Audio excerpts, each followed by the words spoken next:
gözlerimizin içerisine baka baka İslam düşmanlığı yapılıyor. Neymiş?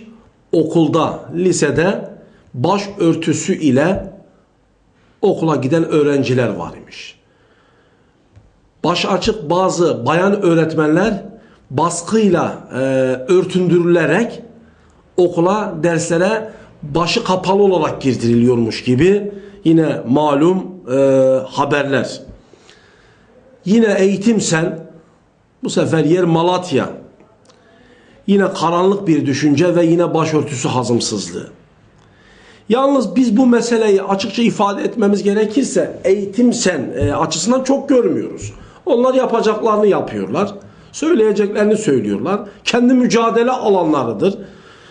Ama özellikle biz burada diyoruz ki bütün bu gelişmeler karşısında Milli Eğitim Bakanlığı ve hükümet nerede? Kökten halledilmesi gereken bir meseleyi korkarak bu kadar uzatırsanız olacağı budur. Hala Milli Eğitim Bakanı baş açık mesela ibaresi üzerinde şu cümleyi en son telaffuz etti. Bir takım güvenlik ve huzur için bu meseleyi istisna ettik cümlesiyle olayı geçiştiriyor. Yazık. O zaman kardeşim çıkın açıkça söyleyin. Müslüman halka deyin ki hala Eğitimsen tipi bir grup azınlık orta oyuncusu hala bu ülkeye hakim. Çıkın Müslüman halka bunu söyleyin. Bakanım gerçekten bu konuda yanlış yapılıyor. Yanlış yapıyorsunuz. Bu Müslüman halk yanınızda.